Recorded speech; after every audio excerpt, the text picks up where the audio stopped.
Hello viewers, అందరికీ నమస్కారం. Welcome to my channel. ఈరోజు మీరు చూడబోయే రెసిపీ సంక్రాంతి స్పెషల్ మురుకులు.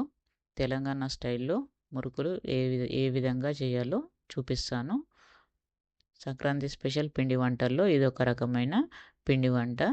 దీన్ని ఈజీగా, టేస్టీగా, చాలా త్వరగా ఏ విధంగా చేయాలో చేసి చూపిస్తాను. ఈ మురుకులు అనేటివి గుల్లగా ఏ విధంగా రావాలో చేసి చూపిస్తాను. దీనికంటే ముందుగా మీకు కనుక రెసిపీ నచ్చినట్లయితే ప్లీజ్ సబ్స్క్రైబ్ చేసుకొని వీడియో చూడండి.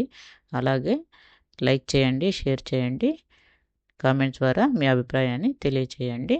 రెసిపీలోకి వెళ్దాము. ఇక్కడ నేను 2.5 కేజీల రేషన్ బియ్యాన్ని తీసుకున్నాను. దీన్ని క్లీన్ చేసుకొని స్టవ్ పై కడాయి పెట్టుకొని కొద్దిగా బియ్యం వేస్తూ వేయించుకోవాలి, పచ్చిదనం లేకుండా. ఈ విధంగా మాడకుండా చూసుకోవాలి. మీడియం ఫ్లేమ్లో వేయించుకోవాలి. కొద్దిగా వేగగానే ఇంకో గిన్నెలోకి తీసుకోవాలి.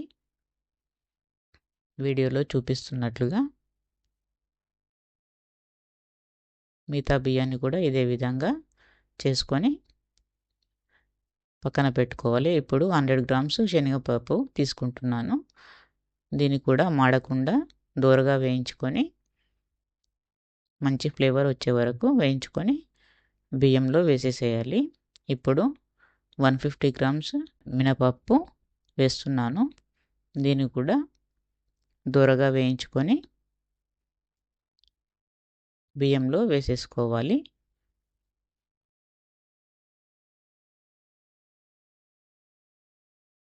ఇప్పుడు 3 టీ స్పూన్ల ధనియాలు, అలాగే 1 టీ స్పూన్ జీలకర్ర, 1 టీ స్పూన్ వాము వేసుకొని కొద్దిగా ఫ్రై కాగానే బియ్యంలో వేసేసుకోవాలి. ఇదంతా ఒకసారి బాగా కలుపుకొని చల్లారాక పిండి పట్టించుకోవాలి. టోటల్గా 2.5 కిలోల బియ్యము, 100 గ్రాముల శనగపప్పు, 150 గ్రాముల మినపప్పు, టోటల్గా 3 కిలోల పిండి అయిపోయింది. ఇప్పుడు ఈ పిండిలో ఉప్పు కారం చెప్తాను. ఇది టీ గ్లాసు, ఒక హాఫ్ ఇంచ్ తక్కువగా, టీ గ్లాస్లో హాఫ్ ఇంచ్ తక్కువగా కారం వేసుకోవాలి. కారం కంటే కొద్దిగా తక్కువగా ఉప్పు వేయాలి. అలాగే హాఫ్ స్పూన్ పసుపు వేసుకోవాలి. 1 టీ స్పూన్ అల్లం వెల్లుల్లి పేస్ట్ వేస్తున్నాను. 1 టీ స్పూన్ జీలకర్ర, అలాగే 2 గుప్పిళ్ళ నువ్వులు వేయించుకునేవి వేస్తున్నాను. ఒకసారి అంతా ఉప్పు కారం కలుపుకోవాలి. ఈ విధంగా కలుపుకున్న తర్వాత 1 టీ గ్లాసెడు ఆయిల్ వేడి చేసింది ఇందులో వేయాలి. ఎందుకంటే ఈ ఆయిల్ వేడి చేసింది వేయడం వల్ల మురుకులు అనేటివి గుల్లగా వస్తాయి, అలాగే టేస్టీగా వస్తాయి. ఈ విధంగా ఉన్నప్పుడు చేతులు పెట్టకూడదు, స్పూన్ సాయంతో కలుపుకోవాలి. చల్లారాక చేత్తో కలుపుకోవచ్చు. ఈ విధంగా ఉండలు లేకుండా ఒకసారి అంతా చేత్తో కలుపుకోవాలి. పిండిని ఒకేసారి తడపకుండా కొద్దిగా ఇంకో గిన్నెలోకి తీసుకొని అవసరం ఉన్నంత తీసుకొని కొద్దిగా వాటర్ వేస్తూ ముద్దలాగా తయారు చేసుకోవాలి.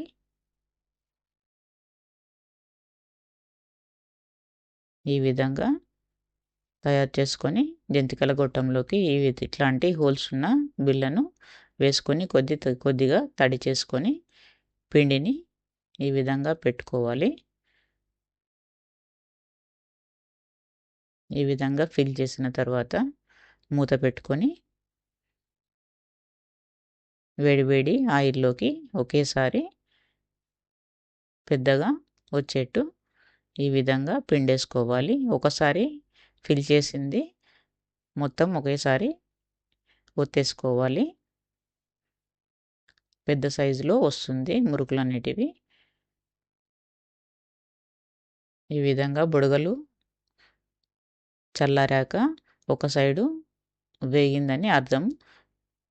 తర్వాత ఇంకో సైడు తిప్పుకోవాలి.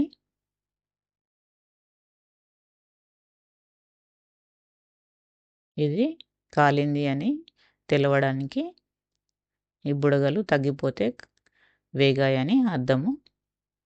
ఇప్పుడు తీసేసుకొని ఒక గిన్నెలోకి వేసుకోవాలి. అలాగే మిగతా పిండిని కూడా ఈ విధంగానే వేసుకోవాలి. ప్లీజ్ సబ్స్క్రైబ్ చేసుకొని వీడియో చూడండి.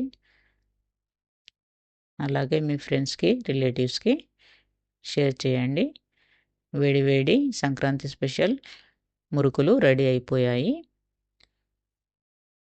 రెసిపీ నచ్చినట్లయితే మీరు కూడా చేసుకోండి. ఈజీగా, త్వరగా ఏ విధంగా చేసామో చూసారు కదా.